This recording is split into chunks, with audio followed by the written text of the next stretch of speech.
ہم رائمنڈ میں پڑھتے تھے نا تو پکانا ہمارے ذمے ہوتا تھا، تو ہمیں پتا کہ پکاتے ہوئے کیا گزرتی. جب 2,000 آدمی کی روٹی ہم پکاتے تھے، 5 بوری آٹا گوندا ہے ہاتھوں سے، اور 10 من کھڑے ہو کے روٹی لگائی.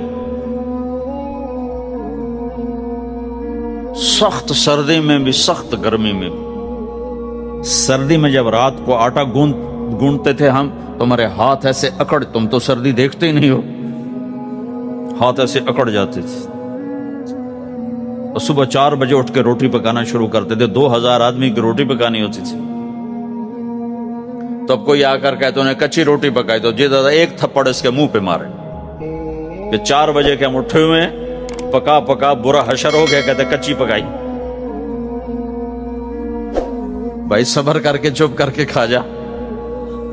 مولانا الیاس صاحب رحمت اللہ علیہ ایک اپنے مرید کے گھر گئے تو اس نے کھیر بنا کر پیش کی. اچھا، نمک اور چینی ایک جیسے ہوتے ہیں. وہ دیہاتی عورت سمجھ نہ سکی، چینی کے بجائے نمک ڈال دیا. تو انہوں نے جا سب سے پہلے مولانا الیاس صاحب کے سامنے کھیر رکھی. تو آپ نے جو چکھی تو وہ تو تھی کڑوی. کہنے کہ بھائی واہ واہ واہ واہ واہ واہ، بڑی مزے کی کھیر، ساری لے میں اکیلا کھاؤں گا، کسی کو نہیں کھانے دوں گا. ساری کھیر کھا گیا، اس پر پردہ ڈالنے کی. وہ تو جب انہوں نے کہا مولانا الیاس کا بچا ہوا تھوڑا سا میں جب چکھا تو کڑوا سا، ہائے مر گئی، یہ تو سارا نمک ڈالا ہوا تھا.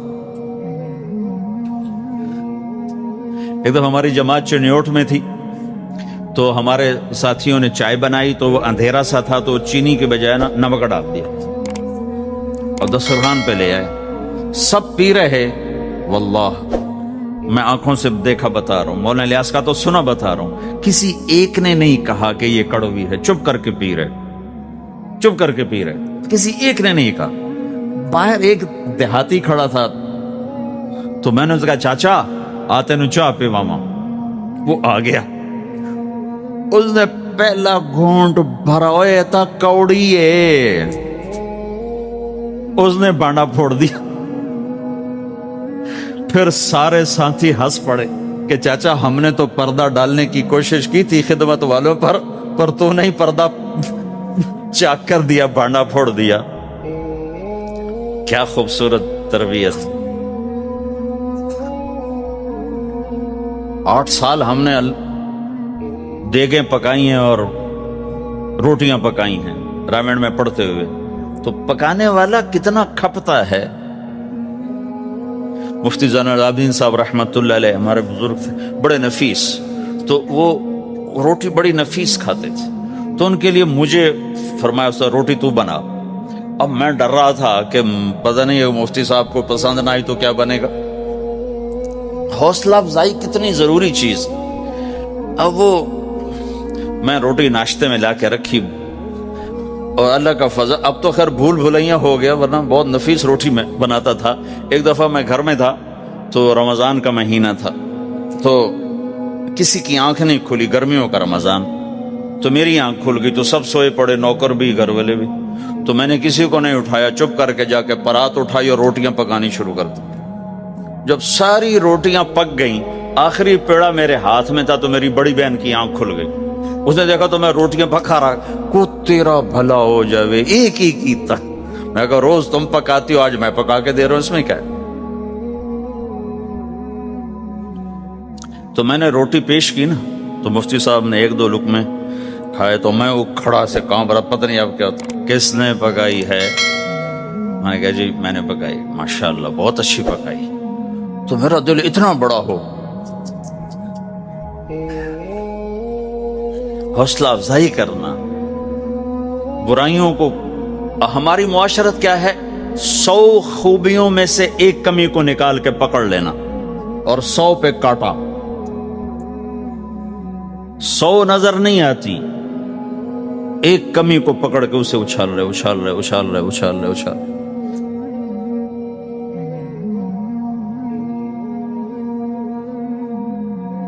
یہ گھر کا دین ہے، گھر کا دین ہے، یہ گھر کی معاشرت ہے کہ ایک دوسرے کی حوصلہ افزائی ہو، اس سے دل بڑھتا ہے، دل بڑا ہوتا ہے. حضرت عائشہ رضی اللہ عنہ چھوٹی عمر کی ہیں، تو اب جہاد سے واپس آ رہے ہیں، جہاد سے، تو آپ نے صحابہ سے کہا آگے چلے جاؤ، سارے سب آگے چلے گئے اور نظروں سے غائب ہو گئے۔ تو اب خود اللہ کے نبی کہہ رہے ہیں عائشہ میرے ساتھ دوڑ لگاؤ گی؟ دوڑ لگائیں؟ تو حضرت عائشہ نے کہا لگاؤں گی۔ سبحان اللہ، سارے عالم کا ہادی تمہیں گھر کی زندگی بتا رہا ہے کہ گھر میں زندگی کیسی ہوتی۔ یہ مولوی صاحب چاہتے ہیں فتوے سے گھر چلاؤں، فتوے سے تھوڑا ہی چلتا ہے، وہ تو محبت سے چلتا ہے۔ تو فرمانا کہ ہم نے دوڑ لگائی تو میں آگے نکل گئی، اللہ کے نبی پیچھے رہ گئے۔ پھر کچھ عرصہ گزرا تو آپ ایک جہاز سے واپس آ رہے تھے، آپ نے صحابہ سے کہا تم سب آگے چلے جاؤ، سب آگے چلے گئے، نظروں سے اوجھل ہو گئے، غائب ہو گئے۔ تو پھر آپ نے کہا عائشہ دوڑ لگاؤ گی؟ کہا جی لگاؤں گی۔ پھر ہم نے دوڑ لگائی تو فرمانے لگی ان دنوں میں ذرا موٹی ہو گئی تھی، تو اللہ کے نبی مجھ سے آگے نکل گئے، تو آپ نے کہا ہذہ بتلک، کہ اب تیرا میرا حساب برابر ہو گیا، پہلے تو جیت گئی تھی، آج میں جیت گیا۔ حضرت عائشہ رضی اللہ تعالیٰ عنہ کو لقمے بنا کے کھلاتے تھے، بڑی بڑی بوٹیاں کھانے کا رواج تھا عربوں میں، بڑی بڑی بوٹیاں بناتے تھے، چھوٹی چھوٹی بوٹی نہیں ہوتی تھی۔ تو حضرت عائشہ رضی اللہ عنہ نے مثلا بوٹی اٹھائی، کبھی کبھی گھر میں مہینے میں ایک آدھ دفعہ گوشت بنتا تھا، تو آپ بوٹی اٹھا کر ایسے کھاتی نوچتی، تو ساری تو ایک دم کھائی نہیں جاتی، تو رکھ دیتی تھی۔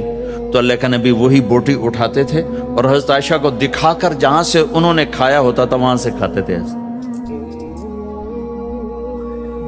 تو عائشہ رضی اللہ عنہ پانی کا پیالہ اٹھاتی اور پیتی، وہ پہلے بھی بڑے ہوتے تھے، ایسے چھوٹے گلاس نہیں ہوتے تھے، تو وہ پیتی، تو جب رکھ دیتی تو اللہ کا نبی پیالہ اٹھاتے، جہاں اما عائشہ کے ہونٹ لگے ہوتے تھے وہاں ہونٹ لگا کے پانی دکھا کے یہ کرتے تھے۔ یہ بتا رہے ہیں اظہار محبت رشتوں میں بہت ضروری ہے، اظہار ضروری، بھائی کو بتاؤ میں تیرا بھائی ہوں، اس کے سامنے اظہار محبت ضروری ہے، بیوی سے اظہار محبت ضروری ہے، بیوی کا خاوند سے اظہار ضروری ہے، ماں باپ سے اظہار ضروری ہے۔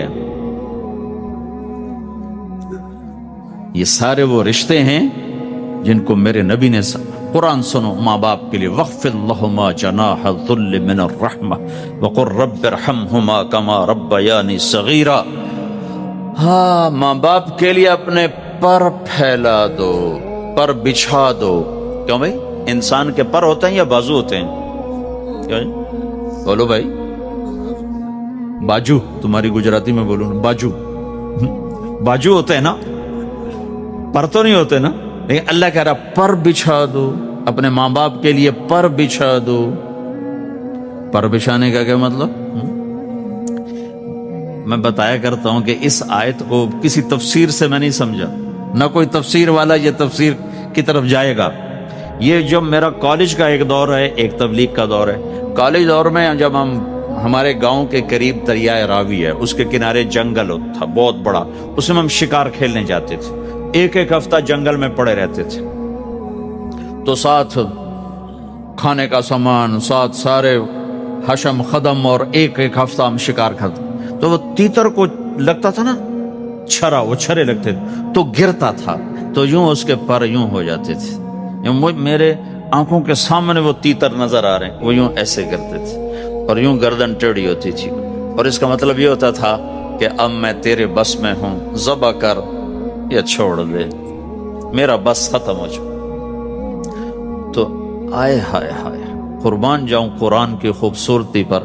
میرا رب کہتا ہے اپنے پروں کو بچھا دے ماں باپ کے آگے، جیسے زخمی پرندہ تیرے آگے بچھ جاتا ہے، کہ ذبح کر دو صاحب، بھون کے کھا یا کباب بنا کے کھا، اب تیرے حوالے ہوں، ایسے ہی ماں باپ کے آگے یوں ہو جا۔ کیا خوبصورت تعبیر کی ہے، لا تقل لهما اف، اون بھی نہ کر۔ آپ نے فرمایا کاش میرے والدین ہوتے، تمنا کی